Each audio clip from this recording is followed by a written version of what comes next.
121. 병욱이가 적삼 소매와 치마를 걷고 앉아서 부인의 손을 주무르며 예, 영채야. 자, 우선 좀 주무르자. 영채도 병욱과 같이 소매와 치마를 걷고 노파의 뒤로 가며 자, 노인은 좀 일어납시오. 하고 자기가 대신 병인을 안으려 한다. 웬걸요? 이렇게 전신이 흙투성이하여 고운 옷에 흙무들이다. 하고 좀처럼 듣지 아니한다. 할 일 없이 영채는 그 곁에 앉아서 흐트러진 부인의 머리를 가누어 준다. 선영도 앉아서 발과 다리를 주무른다. 구경꾼들이 쭉 둘러선다. 새 처녀의 하얀 손에는 누런 흙이 묻는다. 얼마 안 돼서 형식이가 땀을 흘리며 뛰어오더니 자, 저리로 갑시다. 방에 불을 떼라고 이르고 왔으니 노파는 눈물을 흘리며 생하자 부모라니 이런 고마운 일이 없세다. 아이고 은혜를 어떻게 갚나 하고 젊은 사람더러 예, 채 업고 가자 하며 병인을 일으켜 앉힌다. 젊은 사람은 아무 말도 없이 형식의 일행을 슬쩍 보며 병인을 업고 일어난다. 병인은 두 팔로 업은 사람의 목을 쓸어안고 얼굴을 어깨에 비빈다. 형식이가 앞서고 흙 묻은 노파가 한 손으로 병인의 뒤를 누르고 새 처녀도 뒤로 따라온다. 구경꾼들도 수군수군하면서 한참 따라오더니 하나씩 둘씩 다 떨어지고 말았다. 객주에 들여다가 옷을 갈아입혀 눕히고 일변 형식이가 의사를 불러오며 일변 새 처녀가 전신을 주물렀다. 노파는 병인의 머리맡에 앉아서 울기만 하더니 가슴이 아프다고 하며 눕는다. 젊어서 가슴앓이가 있었는데 종일 찬비에 몸이 식어서 또 일어난 것이다. 영채와 선영은 태모를 맡고 병욱은 노파를 맡아서 간호한다. 노파는 한참씩 정신을 못 차리다가도 조금 정신이 들면 이런 은혜가 없어요. 백골 난망이외다. 부대 수부 귀다 남자하고 아들 딸 많이 낳고 잘 살다가 극락세계에 가시오 한다. 새 처녀는 고개를 숙이고 씩 웃는다. 영채와 선영은 땀을 흘리며 태모의 사지를 주무르고 배도 쓸어준다. 영채의 손과 선영의 손이 가끔 마주 닿는다. 그러할 때마다 두 처녀는 슬쩍 마주본다. 영채가 선영더러 제가 부엌에 가서 물을 끓여올게요 하고 일어선다. 선영은 아니요, 제가 끓이지요 하는 것을 영채가 선영의 손을 잡아 앉히며 어서 주무르셔요. 제가 끓여올게 하고 일어나 나간다. 선영은 물끄러미 영채에 나가는 양을 본다. 그리고 가만히 눈을 감는다. 선영은 지금 어떤 영문을 모른다. 병욱은 영채와 선영의 말하는 양을 보고 혼자 빙긋 웃는다. 영채가 물을 끓여가지고 들어와서 선영으로 더불어 태모의 손발을 씻을 적에 형식이가 의사를 데리고 왔다.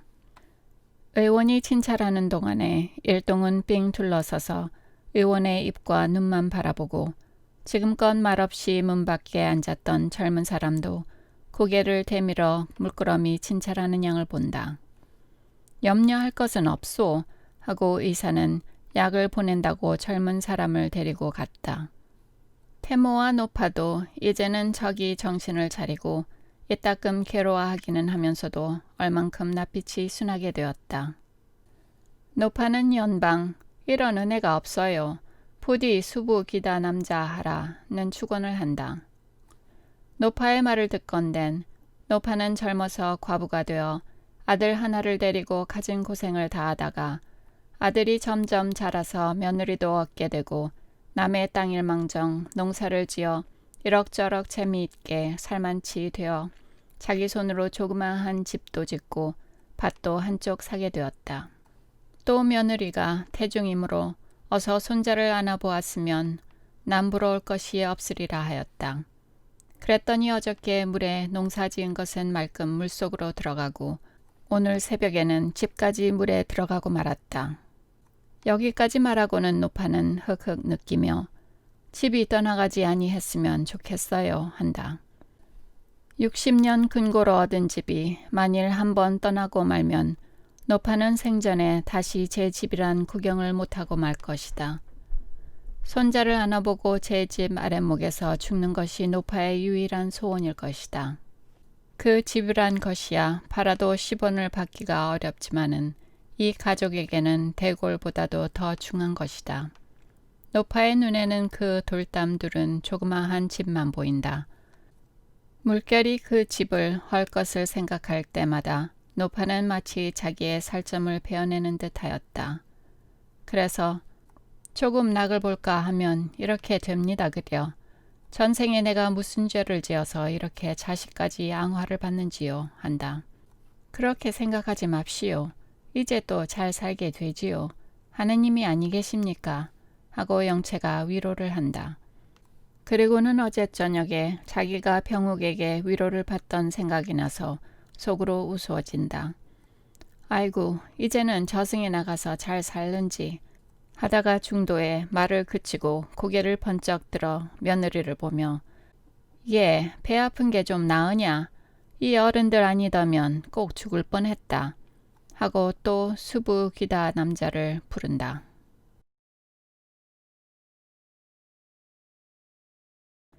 (122) 병욱은 경찰서에 들어가서 서장에게 면회하기를 청하였다. 서장은 이상한 듯이 병욱을 보더니 무슨 일이요? 한다.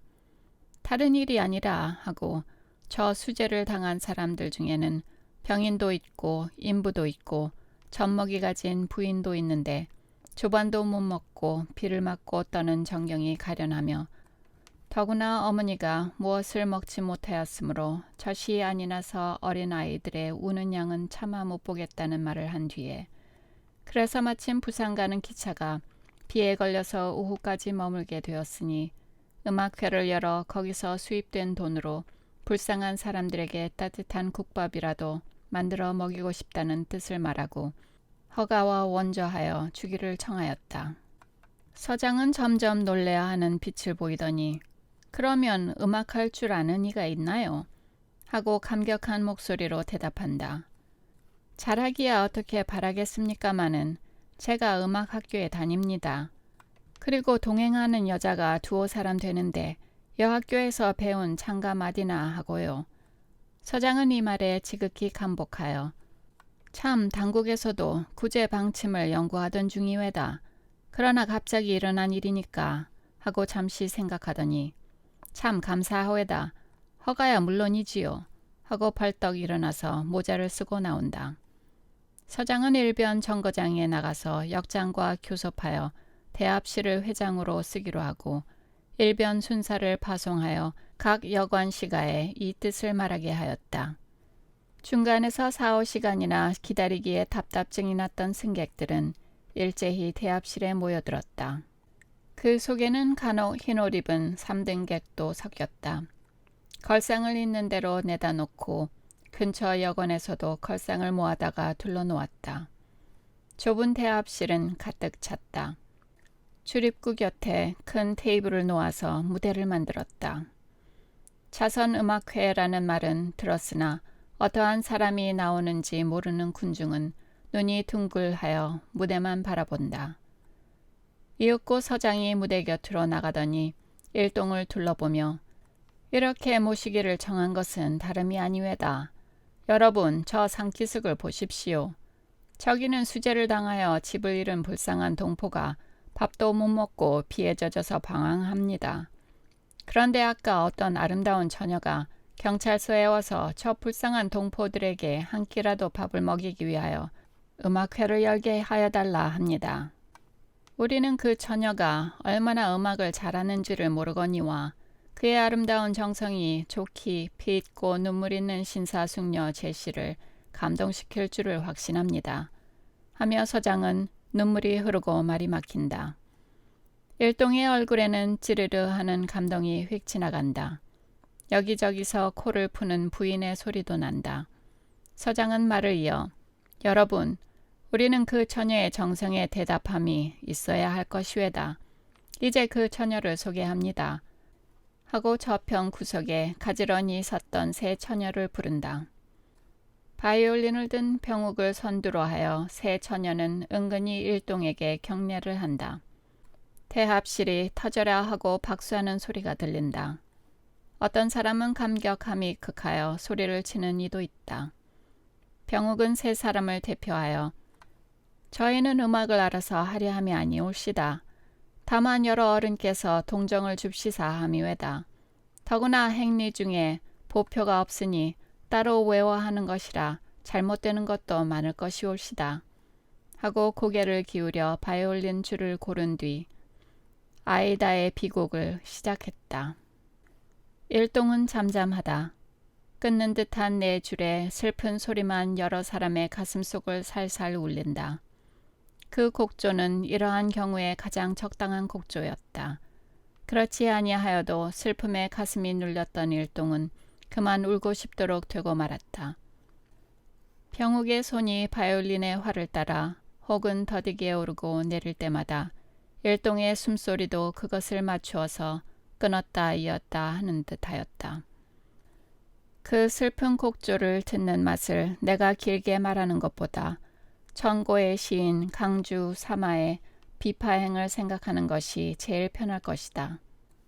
애원한 가는 소리가 영구히 끊기지 아니할 듯이 길게 울더니 병욱은 바이올린을 안고 고개를 숙였다. 아까보다 더한 박수성이 일어나고 한 곡조 더 하라는 소리가 일어난다. 병욱의 얼굴에 복숭아꽃 빛이 비치었다. 다음에는 영채가 병욱에게 배운 찬미가 지난 일 생각하니 부끄럽도다 의 독창이 있었다. 병욱의 바이올린에 맞춰서 영채는 얼굴에 표정을 하여가며 부른다. 10여 년 연단한 목소리는 과연 자유자재로다. 바이올린의 고상한 곡조를 들을 줄 모르던 사람들도 영채의 고운 목소리에는 취하였다. 흐르는 두 줄 눈물 뿌릴 곳 없어 할 때에는 일동의 눈에는 눈물이 돌았다. 다음에 시방 영채가 한문으로 짓고 형식이가 번역한 노래를 셋이 합창하였다. 그것은 집을 잃고 비에 젖은 불쌍한 사람들을 두고 지은 것인데 이 노래는 듣는 사람에게 더욱 깊은 감동을 주었다. 그 노래는 이러하다.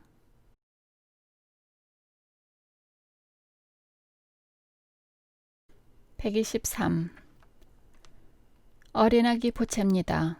젖달라고 부채입니다. 짜도 젖이 아니나니 무엇 먹여 살리리까.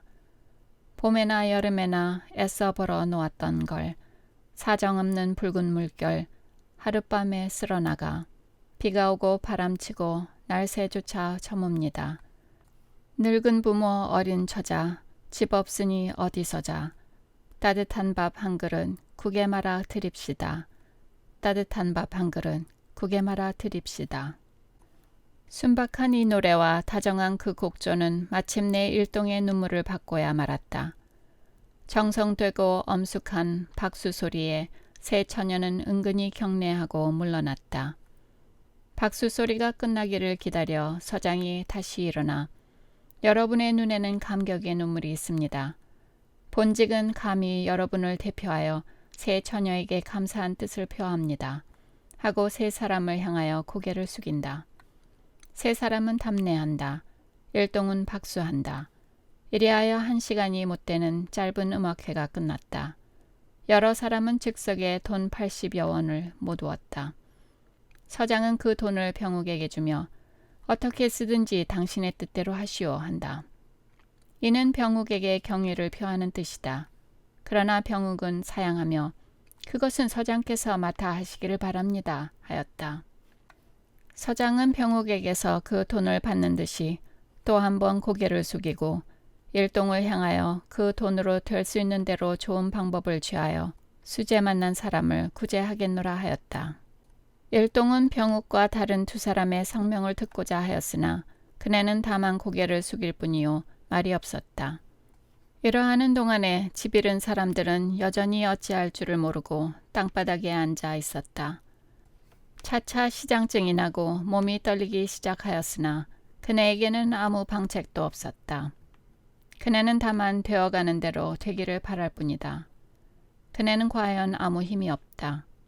자연의 폭력에 대하여서야 누구라서 능히 저항하리오마는 그네는 너무도 힘이 없다. 일생의 뼈가 휘도록 애써서 쌓아놓은 생활의 근거를 하룻밤 비에 다 씻겨 내려보내고 말릴 만큼 그네는 힘이 없다. 그네의 생활의 근거는 마치 모래로 쌓아놓은 것과 같다. 이제 비가 그치고 물이 나가면 그네는 흩어진 모래를 긁어 모아서 새 생활의 근거를 쌓는다. 마치 개미가 가늘고 연약한 발로 땅을 파서 둥지를 만드는 것과 같다. 하룻밤 비에 모든 것을 잃어버리고 발발 떠는 그네들이 어찌 보면 가련하기도 하지만은 또 어찌 보면 너무 약하고 어리석어 보인다. 그네의 얼굴을 보건대 무슨 지혜가 있을 것 같지 아니하다. 모두 다 미련해 보이고 무감각해 보인다. 그네는 몇 푼어치 아니 되는 농사하는 지식을 가지고 그저 땅을 팔 뿐이다. 이리하여 몇 해 동안 하느님이 가만히 두면 썩은 벼섬이나 모아두었다가는 한번 물이 나면 다 씻겨 보내고야 만다. 그래서 그네는 영구히 더 부하여짐이 없이 점점 더 가난하여진다. 그래서 몸은 점점 더 약하여지고 머리는 점점 더 미련하여진다. 그대로 내어 버려두면 마침내 북해도의 아이누나 다름없는 종자가 되고 말 것 같다. 저들에게 힘을 주어야 하겠다. 지식을 주어야 하겠다. 그리하여서 생활의 근거를 완전하게 하여 주어야 하겠다. 과학 하고 형식은 여관에 돌아와 앉아서 혼자 부르짖었다. 새 처녀는 형식을 본다. 조선 사람에게 무엇보다 먼저 과학을 주어야 하겠어요. 지식을 주어야 하겠어요. 하고 주먹을 불끈 쥐며 자리에서 일어나 방 안으로 거닌다. 여러분은 오늘 그 광경을 보고 어떻게 생각하십니까? 이 말에 세 사람은 어떻게 대답할 줄을 몰랐다. 한참 있다가 병욱이가 불쌍하게 생각했지요 하고 웃으며 그렇지 않아요? 한다. 오늘 같이 활동하는 동안에 훨씬 친하여졌다. 그렇지요. 불쌍하지요. 그러면 그 원인이 어디 있을까요? 물론 문명이 없는 데 있겠지요. 생활하여 갈 힘이 없는 데 있겠지요. 그러면 어떻게 해야 저들이 아니라 우리들이 왜다. 저들을 구제할까요? 하고 형식은 병욱을 본다. 영채와 선영은 형식과 병욱의 얼굴을 번갈아 본다. 병욱은 자신이 있는 듯이 힘을 주어야지요. 문명을 주어야지요. 그리하려면 가르쳐야지요. 인도해야지요. 어떻게? 교육으로, 실행으로. 영채와 선영은 이 문답의 뜻을 자세히는 모른다. 물론 자기네가 아는 줄 믿지만은 형식이와 병욱이가 아는 이만큼 절실하게 단단하게 알지는 못한다. 그러나 방금 눈에 보는 사실이 그네에게 산 교육을 주었다. 그것은 학교에서도 배우지 못할 것이요 큰 웅변에서도 배우지 못할 것이다.